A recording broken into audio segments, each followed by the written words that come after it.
By the time of the events in the Kenobi series, it's been 10 years since Vader lost his duel on Mustafar against Obi-Wan Kenobi. So you might be wondering, why does he still use bacta tanks to heal himself?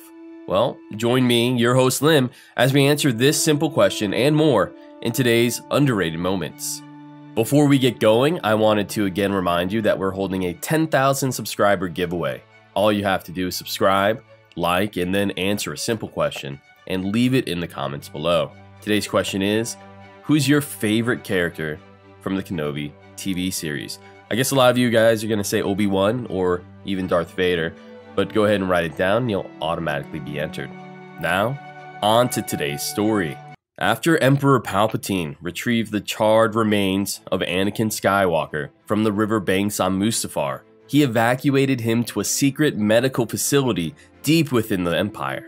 There, with the help of a futurist named Dr. Silo, Palpatine melded Skywalker's body with a terrifying black suit, and underneath this new helmet, nobody would ever confuse Vader with the Jedi Knight formerly known as Anakin Skywalker ever again. But even though Palpatine granted Vader a life support suit, he made sure it was one of the most painful devices that his apprentice would ever use.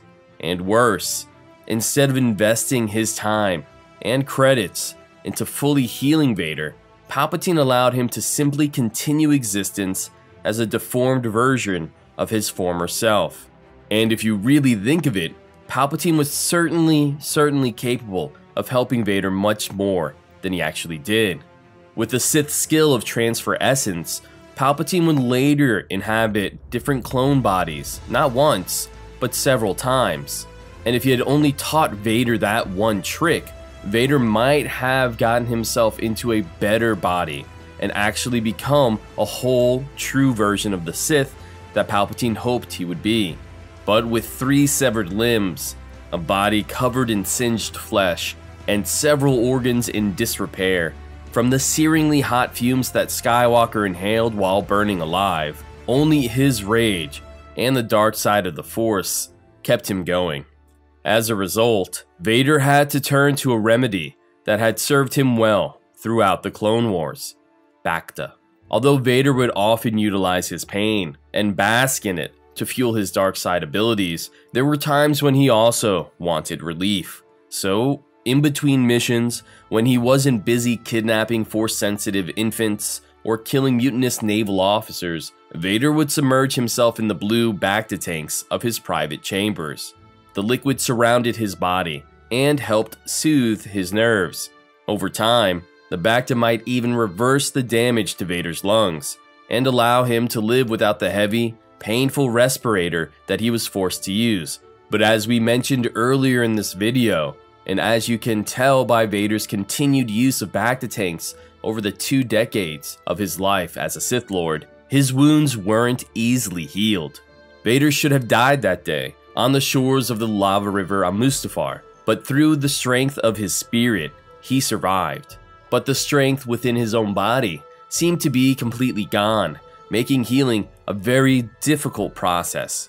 While other sentients could heal massive puncture wounds, broken limbs, and even terminal diseases with bacta, Vader never seemed to be able to get far with his wounds. Even though he undoubtedly used the highest quality of the product, imported directly from the Inner Rim world of Thyfera, it just wouldn't work for him. But again, we have to remember, without Palpatine's help at all, this was all Vader could do. So he just kept trying and trying and trying, hoping to one day regain the full use of his body and perhaps become even more powerful than his master, Emperor Palpatine. Thanks for checking out this newest episode of Underrated Moments. What do you guys think about this little Vader fact? I think it's probably one of the most tragic aspects of Anakin Skywalker's fall to the dark side.